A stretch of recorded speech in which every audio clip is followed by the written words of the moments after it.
Welcome to the channel students. तो इस video में आपको मैट्रिसेस डिटर्मिनेंट में से जितने भी एग्ज़ाम के लिए इंपॉर्टेंट क्वेश्चंस हैं वो सभी मिल जाएंगे। मैट्रिसेस एंड डिटर्मिनेंट के दोनों चैप्टर्स की वेटेज एग्ज़ाम के लिए 13 मार्क्स की है, तो आपके 13 मार्क्स इस वीडियो को देखने के बाद श्योर हो जाएंगे। अगर आप इसको अच्छे से अंडरस्टैंड कर लेते हैं तो आपके 13 मार्क्स इन दोनों चैप्टर में से ग्रांटेड हो जाएंगे। तो इससे पहले हमने मैट्रिसेस डिटर्मिनेंट के सभी फॉर्मूलाज एंड कॉन्सेप्ट को एक्सप्लेन किया है। अगर आपने वो वीडियो नहीं देखी है तो पहले उस वीडियो को देख लें, तो आपके सभी फॉर्मूलाज सभी कॉन्सेप्ट रिवाइज हो जाएंगे। तो ये आपको सभी प्रॉब्लम्स ईजिली अंडरस्टैंड हो जाएंगी। मैट्रिसेस डिटर्मिनेंट में से एक 4 मार्क्स का, एक 6 मार्क्स का एंड साथ में कुछ शॉर्ट आंसर्स आते हैं। शॉर्ट आंसर्स आपके उसी वीडियो से हो जाएंगे और 4 और 6 मार्क्स के क्वेश्चन इस वीडियो में हम स्टार्ट करते हैं। तो सबसे पहला है find the matrix A such that this into A is equals to this one. तो हमें यहाँ से ए को सोल्व करना है। तो हमें ये मैट्रिक्स दी हुई है और ये दी है। पहले हमें ए का ऑर्डर फाइंड करना होगा। तो ये जो मैट्रिक्स दी हुई है इसका ऑर्डर क्या है, 3 रोज एंड 2 कॉलम्स, 3 इंटू 2। तो जो इधर आंसर आ रहा है उसका ऑर्डर भी क्या है, 3 इंटू 2। इसका ऑर्डर भी क्या है, 3 इंटू 2। तो हमारी जो मैट्रिक्स है उसका क्या होगा कि इनिशियल वैल्यू यहाँ से मिलेगी, सो 2 क्रॉस एंड साथ में यहाँ से आखिर वाली वैल्यू मिलेगी 2 क्रॉस 2। तो ये एक स्केयर मैट्रिक्स 2 क्रॉस 2 बनेगी। तो इसके 4 एलिमेंट्स हो गए, वो हमें यहाँ से सपोज कर लेने हैं। तो वो हमने सपोज कर लिए एक्स वाई जेड टी। तो इनको बाद में मल्टीप्लाई करवाएं। आपको मैट्रिक्स की मल्टीप्लाई तो आती होगी। इस रो को इस ए कॉलम के साथ ये एलिमेंट मिल जाएगा। सभी को बाद में हमें इक्वेट कर देना है। इक्वेट करने पर जो हमें इक्वेशंस मिलेंगी उनमें से आप एक्स वाई और जेड को ईजिली सोल्व कर सकते हैं। तो ये एक सिंपल सम था जो कि 4 मार्क्स में आया हुआ है आपके एग्ज़ाम में। नेक्स्ट है प्रॉपर्टीज़ ऑफ डिटर्मिनेंट को यूज़ कर कर हमें ये प्रूफ करना है कि a square plus 2a, 2a plus 1 3, 2a plus 1, a plus 2 3 and 1 1 1। इसको हमने करना है a माइनस 1 का क्यूब। सो प्रॉपर्टीज़ के सम में आपको ये ध्यान देना है कि जो आपने प्रूफ करना है आपको उसी की तरफ ही अपने स्टेप्स को इंक्रीज़ करना है उसी अकॉर्डिंग। तो हमें a माइनस 1 को यहाँ से कॉमन निकालना है। तो हमने क्या देखा कि अगर मैं इस रो को इस रो से माइनस करवा दूँ, मतलब R2 को R1 से अगर हम सब्ट्रैक्ट करवा देते हैं तो ऊपर क्या क्या बच जाएगा, ए स्केयर माइनस 1, यहाँ पर बच जाएगा a माइनस 1 और यहाँ पर 0। तो यहाँ से a माइनस 1 ईजिली हम बाहर निकाल सकते हैं। तो हमने यही स्टेप करना है। R1 में चेंज किया है। R1 में क्या चेंज हुआ है, R1 से हमने R2 को माइनस कर दिया है। इस R2 को R1 से हमने माइनस किया है। तो a square plus 2a minus 2a minus 1, तो वो बच गया ए स्केयर माइनस 1। यहाँ पर 2a से a माइनस हुई तो a बच गया और 1 से माइनस 2 हुए तो माइनस 1, यहाँ पर 0। तो ए स्केयर माइनस 1 का फॉर्मूला हमें याद है, उसका क्या होता है, a minus 1 into A plus 1। इसका फॉर्मूला क्या लगेगा, a minus 1 into A plus 1। तो इन दोनों में से a माइनस 1 आ जाएगा कॉमन, तो वो हमने यहाँ से कॉमन निकाल देना है, तो ये बच जाएगा। फिर से हमें यही सेम टू सेम स्टेप करना है। अब हमने क्या किया कि R2 में से R3 को माइनस ए करवा दिया। तो यहाँ पर बच जाएगा 2a माइनस 2, यहाँ पर a माइनस 1 और यहाँ पर 0। तो हमारे पास ये फॉर्म बन चुकी है। तो इनमें से भी आप a माइनस 1 को कॉमन निकाल सकते हैं। यहाँ पर बच गया 2, यहाँ पर 1 और यहाँ पर 0 है। अब हम अगर एक कॉलम और एक रो में दो एलिमेंट 0 हो जाए, बाद में तो सिंपली आपको एक्सपैंड करना है उसे। तो बाद में हम इसको एक्सपैंड कर देते हैं। तो बाद में हमने इसको सिंपली एक्सपैंड किया है। एक्सपैंड करने पर हमें क्या मिल जाएगा, यहाँ से इसके साथ इसको हम एक्सपैंड करेंगे तो यहाँ से a प्लस 1 इंटू 1 माइनस 2, तो ये बच गई और यहाँ से बन गया हमारे पास a माइनस 1 का cube. So that is very very easy basic. अगर आपको प्रॉपर्टीज़ की अंडरस्टैंडिंग है तो आप ये सम इजीली कर सकते हैं। ये भी आपको 4 मार्क्स में आया था पेपर में।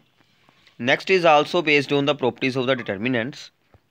नाउ ये हमें कुछ थोड़ा सा इसकी स्टार्टिंग आपको याद रखनी पड़ेगी कि इसमें आपको स्टार्टिंग कैसे करना है। तो देखिए कि हमें प्रूफ में क्या चाहिए, 3xyz। तो यहाँ पर तो कहीं पर भी 3xyz नहीं है, उसको पहले हमें बनाना पड़ेगा। और साथ में xy है, yz है, zx है। तो उसको बनाने के लिए अब हमने क्या किया कि जो एलिमेंट है जिसके पास x है उसके साथ yz को मल्टीप्लाई करवा दें। जैसे कि अगर हम यहाँ से इसको देखते हैं तो इस रो के पास yz की ज़रूरत थी तो हमने इसको yz के साथ मल्टीप्लाई करवा दिया। इसके पास y थी तो इसको मल्टीप्लाई करवा देंगे xz के साथ, इसको मल्टीप्लाई करवाएंगे xy के साथ। तो जो मल्टीप्लाई हम करवाते हैं वो सभी कुछ डिवाइड भी यहाँ पर करना पड़ेगा। तो डिवाइड वाली चीज़ यहाँ पर क्या बन जाएगी, xyz का होल स्क्वायर। बाकी की हमने मल्टीप्लाई यहाँ पर उतारी हुई थी, दिस वन। तो इस पे अब हमने ऑपरेशन लगाया कि ये सभी अगर आप ऐसे इसको कॉलम वाइज इनको अगर आप देखते हैं तो ये सभी सेम एलिमेंट्स ही बन रहे हैं। तो इसलिए हमने इस पर ये ऑपरेशन अप्लाई किया है। हमने क्या किया कि सभी रोज़ को ऐड करवा दिया। R1 में हमने ऐड कर दिया R2 एंड R3 को। तो ऐड करवा कर हमें क्या मिलेगा कि R1 में सेम एलिमेंट फॉर्म हो गए हैं, ये सभी सेम टू सेम है।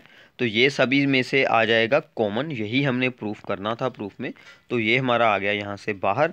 तो यहाँ पर बच गया 1 1 1। जब यहाँ पर 1 1 1 बच जाता है तो फिर हम सिंपली क्या करते हैं, किसी एक कॉलम को यूज़ करते हैं, दोनों में से उसको माइनस करवा देते हैं। या फिर सिंपली अगर आप C3 को C1 से माइनस कर दें तो यहाँ पर 0 और यहाँ पर 0 बन जाएगा। तो बाद में तो सिंपली आपको एक्सपेंड ही करना पड़ेगा। तो हमने C1 से C3 को माइनस करवा दिया तो यहाँ पर 0 0 बच गया। तो आगे आप एक और ऑपरेशन लगा सकते हैं या फिर आप यहीं से ही इसको एक्सपेंड कर सकते हैं। तो एक रो में सिर्फ 2 ज़ीरोस बन चुकी हैं अब, तो सिर्फ इसके अकॉर्डिंग अब हमें एक्सपेंड करना है। तो ये बच गया हमारे पास 9 XYZ का स्क्वायर। तो ये XYZ का स्क्वायर यहाँ पर बाहर आ चुका है तो वो हम इसके साथ कर देंगे, ये कैंसिल कर देंगे, ये जो डिवाइड में था। तो यहाँ से आपका कंप्लीट प्रूफ हो जाएगा। तो जो भी आपको प्रूफ करना है पहले हमें उस चीज़ को बनाना पड़ेगा, फिर ही हम उस प्रूफ तक जा सकते हैं। So next one is statement read करते हैं इसकी कि a typist charge ₹145 for a typing a 10 English and 3 Hindi pages, while charges for typing 3 English and a 10 Hindi pages is ₹180। तो हम यहाँ पर सपोज़ करेंगे कि एक इंग्लिश के पेज का चार्ज और एक हिंदी के पेज का चार्ज x एंड y है। तो इक्वेशंस हम यहाँ से क्या बना सकते हैं कि अगर हमने यूज़ किए हैं ए है 10 इंग्लिश मतलब कि ए है 10x प्लस ए 3y is equals to 145 and दूसरी इक्वेशन क्या बनेगी 3x प्लस ए है 10y is equal to 180। So using a matrix find the charges of the typing 1 English and 1 Hindi pages. XY को सोल्व करना है। However typist charge only ₹2 per page from a poor student Shyam for 5 Hindi pages, how much less was charged from these poor पाई। पहले हमें original value solve करनी होगी, बाद में हम इसको भी अप्लाई कर देंगे, लास्ट में माइनस कर देंगे। नाउ चार्जेस हमने एज्यूम कर लिए, ये दोनों इक्वेशंस बना ली हैं, इनको अब हम मैट्रिक्स फॉर्म में उतार देते हैं। ए है कोफिशेंट्स को मैट्रिक्स में उतार दिया और यहाँ पर XY को उतार दिया, यहाँ पर B है। तो आपको यहाँ से A का इन्वर्स सोल्व करना है। A का इन्वर्स आपको कैसे सोल्व करना है, बाय द मैट्रिक्स मेथड, वो मैं इस वीडियो में ही आपको आगे के एक प्रॉब्लम में बताऊँगा, क्योंकि उसमें आपको इन्वर्स बताया जाएगा 3 × 3 मैट्रिक्स का। तो उसके साथ आपका 2/2 का तो ईजिली हो जाएगा। वैसे भी आपको अगर एडजॉइंट A सोल्व करना आता है, कोफैक्टर्स को सोल्व करें, जो हमने पिछली वीडियो में पूरा डिस्कशन हो चुकी थी कि कोफैक्टर्स को कैसे सोल्व करना है। तो कोफैक्टर्स को सोल्व कर एडजॉइंट को सोल्व करें, उसको A के डिटर्मिनेंट से डिवाइड करवा दें तो आपका A इन्वर्स हो जाएगा। A इन्वर्स को बाद में B के साथ इसके साथ मल्टीप्लाई करवाएंगे तो XY की वैल्यूज़ ईजिली आ जाएंगी। आगे चलते हैं अब हम इसमें। If A is equals to this matrix, then show that A square minus 4A minus 5I is equal to 0 matrix. So this is very simple problem। तो सिंपली आपको पहले A का स्क्वायर सोल्व करना है, बाद में आपको A की वैल्यू के साथ 4 को मल्टीप्लाई कराना है एंड I, यहाँ पर I क्या होती है, आइडेंटिटी मैट्रिक्स 1 0 0 0 1 0 एंड 0 0 1, उसको यूज़ करें और इसको सोल्व आउट कर आपका 0 आंसर आ जाएगा। तो इसको यूज़ कर कर आपको बाद में इन्वर्स को सोल्व करना है। इन्वर्स को सोल्व करने के लिए आपको क्या करना पड़ेगा, यही इक्वेशन को यूज़ करें। इस पूरी इक्वेशन को ए के इन्वर्स के साथ आपको मल्टीप्लाई करवा देना है। तो क्या होगा, ए स्क्वायर के साथ यहाँ पर 2 - 1 होकर पावर बच जाएगी 1, ए इंटू ए इन्वर्स बन जाएगी I, and I into A inverse बन जाएगा ए इन्वर्स। तो यहाँ से आपको ए इन्वर्स की वैल्यू को सोल्व आउट कर लेना है, तो जो कि ये फॉर्मूला बन जाएगा। इसको सोल्व करने के लिए अब आपको सिर्फ ए की वैल्यू को यहाँ पर यूज़ करना है। ए की वैल्यू आप यहाँ पर यूज़ करेंगे, उसमें से -4i कर देंगे, तो सिंपली आपका ए इन्वर्स सोल्व हो जाएगा। So this is very simple problem जो कि 4 मार्क्स में आ चुकी है आपके एग्ज़ाम में। Next is a very important problem using the elementary row transformations, find the inverse of the matrix A. आपको एलिमेंट्री रो ट्रांसफॉर्मेशंस को यूज़ कर कर इस मैट्रिक्स का इन्वर्स फाइंड करना है। सो स्टार्ट करते हैं। This is the matrix. जब आपने रो ट्रांसफॉर्मेशन लगानी है तो आई को आगे लिखना है प्री मल्टीप्लिकेशन फैक्टर में, क्योंकि रो ऑपरेशंस प्री मल्टीप्लिकेशन फैक्टर पर अप्लाई होते हैं इसलिए। सो इसमें अब हमारा एम क्या है कि हमें यहाँ पर आइडेंटिटी मैट्रिक्स को बनाना है। तो यहाँ पर हमें चाहिए आइडेंटिटी, और जो ऑपरेशन अप्लाई होकर यहाँ पर जो भी बन जाएगा वो हमारा ए इन्वर्स बन जाएगा। तो हमने सबसे पहले क्या किया, आपने इन्वर्स वाले सभी सम्स में सेम चीज़ अप्लाई करनी है। आपको क्या करना है कि जो हमारा फर्स्ट एलिमेंट है उसको यूज़ कर कर आपको यहाँ और यहाँ जीरो फॉर्म करना है। अब यहाँ तो ऑलरेडी ही जीरो है, तो हमारा वहाँ पर एक स्टेप सेव हो गया। तो हमें बस अब यहाँ पर जीरो बनाना है। यहाँ पर जीरो बनाने के लिए हम क्या करेंगे, R2 में से माइनस कर देंगे 5/2 R1। तो आपको कैसे याद रखना है, जो भी यहाँ पर है 5 जो भी ऊपर है 2 उसको हम कर देंगे माइनस। तो माइनस आपको रफ में सोल्विंग ये कर लेनी है, दैट इज़ वेरी सिंपल। तो सबसे पहले यहाँ पर स्टेप में क्या आएगा, यहाँ पर था हमारे पास 5 तो बन जाएगा 0, यहाँ पर था 1, तो 1 में से 0 माइनस होगी तो 0, तो सेम बच जाएगा 1। यहाँ पर था 0 माइनस ऊपर से क्या आएगा -5/2, क्योंकि यहाँ पर है 1, तो -5/2, तो ये ऐड हो जाएगा तो बन जाएगा 5/2। तो आप ऐसे इसको सोल्व आउट कर सकते हैं। तो यही सेम ऑपरेशन आपको दूसरी साइड पर भी अप्लाई करना है, इस बात का आपको ध्यान रखना है। बाद में अब हमने क्या किया कि यहाँ पर जीरोस हो गई हैं। बाद में अब हमें इस एलिमेंट को यूज़ करना है, इसको यूज़ कर कर ऊपर जीरो बनानी है और यहाँ पर जीरो बनानी है। ऊपर तो ऑलरेडी जीरो है, तो फिर सिर्फ हम यहाँ पर ऑपरेशन लगाएंगे। तो यहाँ पर 1/1 ही है, तो सिंपली R3 - R2 हो जाएगा। R3 - R2 हो जाएगा, तो यहाँ पर भी जीरोस बन गई।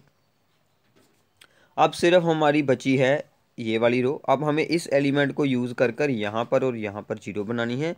तो यहाँ पर 1/2 है, पहले उसको चेंज कर लें, उसको हम चेंज कर लेते हैं 1 में। उसके लिए अब हमें क्या करना होगा, इस रो को 2 के साथ मल्टीप्लाई करवा देते हैं। तो यहाँ पर भी 2 के साथ मल्टीप्लाई हो जाएगी साथ में ही। तो ये अप्लाई करने के बाद हमारे पास ये मैट्रिक्स ऑब्टेन हो गई है। अब हमें इसको 5/2 से मल्टीप्लाई कर कर इसमें से माइनस करना है, और बाद में इसको इसमें तो ऐड ही कर देंगे, क्योंकि यहाँ पर है 1, यहाँ पर है -1, ऐड करेंगे तो सिंपली बन जाएगा। तो ये दोनों ऑपरेशंस को अप्लाई करने के बाद R1 + R3 एंड R2 में से आप माइनस कर सकते हैं 5/2 R3।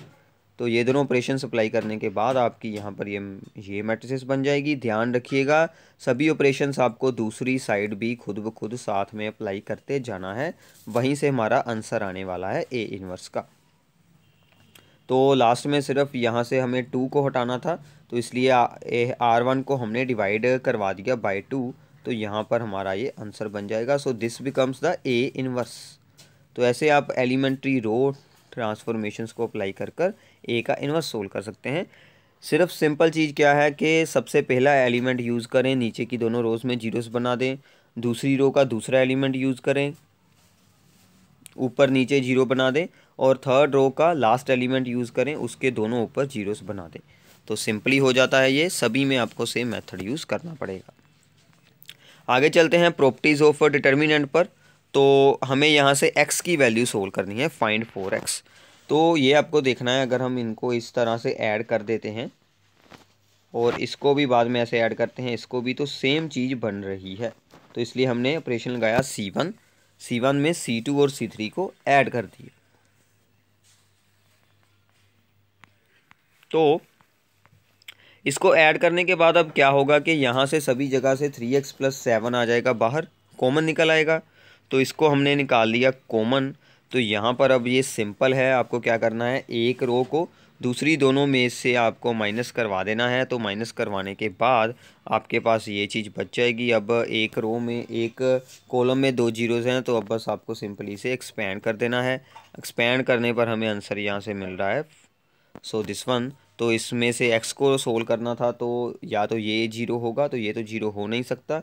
सो 3x + 7 = 0, सो x = -7/3।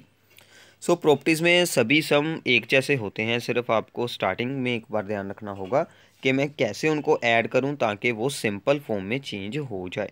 तो ये आपको सम जरूर प्रैक्टिस करते जाना है साथ में। Next is 3 schools XYZ organized a fete and for collecting funds for the flood victims, in which they sold handheld fans, mats and toys made from recycled material। तो इसमें क्या है कि यह 3 स्कूल्स में जो एक फेट हुआ है, जहाँ पर कि उन्होंने यह फंड्स को कलेक्ट करने के लिए रिसाइकलिंग से बनाई गई चीज़ों को सेल किया गया है। रेट क्या रखे गए हैं, the sale price of each of being is 2500 and 50 rupees respectively. And following table में हमें पूरा डाटा दिया गया है कि एक्स स्कूल में ये रेट रखे गए हैं इन चीज़ों के, वाई स्कूल में ये रेट हैं एंड जेड स्कूल में ये रेट है। Now using the matrix find the funds collected by each school. Sorry, ये हमारे पास नंबर ऑफ आइटम्स हैं, उनका रेट तो यही है, रेट हमें दिया हुआ था, यहाँ पर है रेट इनका है, यह 25 इसका है, और दूसरी का 100 और फिर है इसमें 50। तो रेट यहाँ पर क्या आएगा, ये 25 है, फिर 100 है और फिर है हमारे पास 50 है। तो हमें सभी स्कूल्स का यहाँ पर अलग से फ़ंड कितना यह कलेक्ट हुआ है उसको सोल्व करना है। तो इसके लिए हम क्या करेंगे कि हर एक स्कूल की एक मैट्रिक्स बना लेंगे, कॉलम मैट्रिक्स। उसके साथ ये जो रेट वाली रो मैट्रिक्स बनाकर उसको हम इसके साथ मल्टीप्लाई करवा देंगे। ऐसे ही हम वाई स्कूल का अलग से निकाल लेंगे और जेड स्कूल का अलग से निकाल लेंगे। तो हमने रेट वाली एक मैट्रिक्स बना ली, ये एक्स स्कूल की मैट्रिक्स हो गई। दोनों की आपको मल्टीप्लिकेशन करवा देनी है। तो मल्टीप्लिकेशन करवाने के बाद आपके पास ये टोटल उनकी जो अर्निंग होगी, कलेक्शन होगी, वो आ जाएगी। ऐसे ही अब आपको वाई के लिए और जेड के लिए खुद सोल्व करना है एंड बाद में सभी के आंसर्स को ऐड कर देना है, जिससे आ जाएंगे टोटल फंड्स। तो वाई और जेड के लिए आपको खुद ब खुद सोल्व करना है। ऊपर स्टेटमेंट को एक बार देख लेना। नेक्स्ट वन इज़ 6 मार्क्स के कुछ इंपॉर्टेंट क्वेश्चन हैं। So the first one is this one. आपको ये डिटर्मिनेंट को प्रूफ करना है 2xyz xy + z का होल क्यूब। सो स्टार्टिंग करते हैं। फिर से हमें वही चीज़ करनी है कि यहाँ पर हम क्या देख रहे हैं कि इस कॉलम में z है, तो यहाँ पर z की हमें ज़रूरत है, तो हम इस रो को z के साथ मल्टीप्लाई करवा दें। दिस वन यहाँ पर बन जाएगा z²। तो इसमें हमें चाहिए x की ज़रूरत है, यहाँ पर x की ज़रूरत है, तो हम इसको x के साथ मल्टीप्लाई करवाएंगे, r2 को x² बन जाएगा। और लास्ट वन को हम y के साथ मल्टीप्लाई करवा देंगे। तो जो मल्टीप्लाई हुआ है वो सभी कुछ डिवाइड भी होगा। अब मल्टीप्लिकेशन हुई थी रोज़ के साथ, कॉमन निकालेंगे हम फ्रॉम द कॉलम्स, यहाँ से z, यहाँ से x और यहाँ से y। तो इन सभी को बाहर निकालने के बाद हमारे पास ये फॉर्म बच जाएगी। बाद में तो आपको C2 - C1 अप्लाई कर देना है, C2 में से C1 एंड C3 में से भी C1 को दोनों में से माइनस करवा दें, इसको इसमें से, बाद को इसको इसमें से। तो इसको अप्लाई करने के बाद हमारे पास बच जाती है दिस फॉर्म।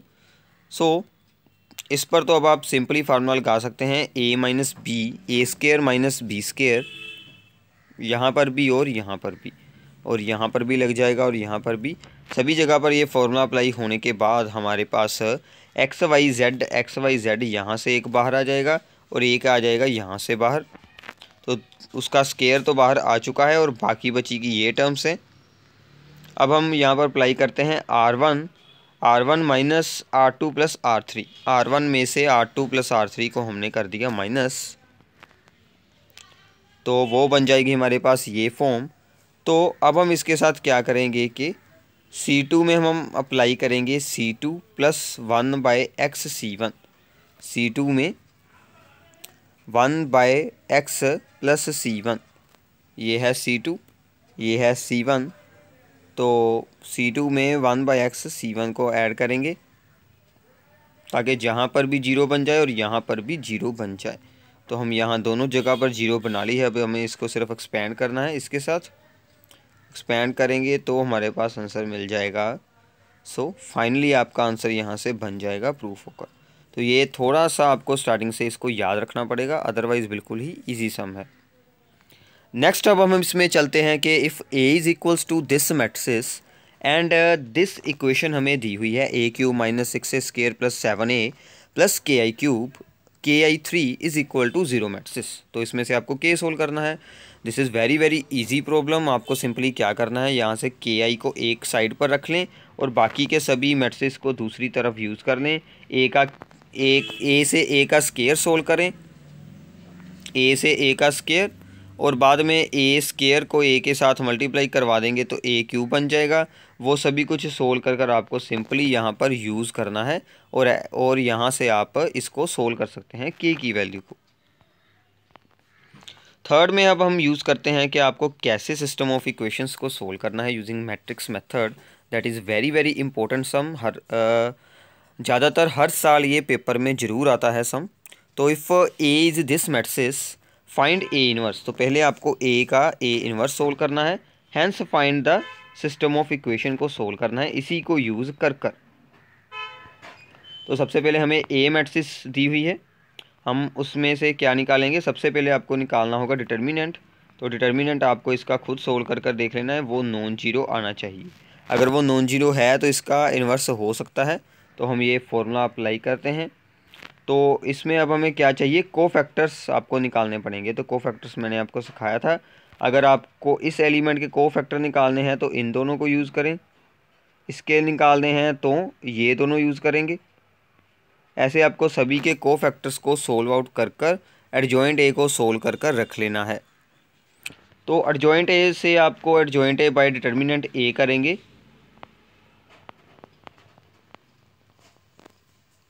तो यहाँ से आपका आंसर ईजिली बन जाएगा। तो ए का इन्वर्स आपका ऑलरेडी आ चुका है। अब हम इन इक्वेशंस को देखते हैं। इन इक्वेशंस की अगर आप कोफिशिएंट्स की मैट्रिक्स को बनाते हैं तो वो सेम टू सेम ए के जैसी ही बन जाएगी, सेम टू सेम ए बन जाएगी। तो हम इसको A X is equal to B उतार सकते हैं। तो बी क्या आ जाएगी, X is equal to A inverse B. Now A inverse हमारे पास ऊपर था सोल्व हुआ, वो आपको डायरेक्ट यहाँ पर वैल्यू यूज़ कर लेनी है और दोनों को मल्टीप्लाई करवा देना है। तो एक बात आपको यहाँ पर ध्यान रखनी है कि जो मैट्रिक्स डिटर्मिनेंट है उसमें से सम बिल्कुल ही ईजी होते हैं, बट आपकी सोल्विंग में मिस्टेक हो जाती है। उससे बचने के लिए आपको इनकी प्रैक्टिस करनी पड़ेगी। तो प्लीज़ इनको एक बार खुद सोल्व कर देख लीजिए ताकि आपके अच्छे से प्रैक्टिस हो जाए। इसके बाद आपको 3D probability, application of derivative, application of integral, differential equation, relation function, सभी इम्पोर्टेंट चैप्टर्स की वीडियोस मिलने वाली हैं। सो चैनल को सब्सक्राइब कर दें, वीडियो को ज़्यादा से ज़्यादा शेयर कर दें। Thank you.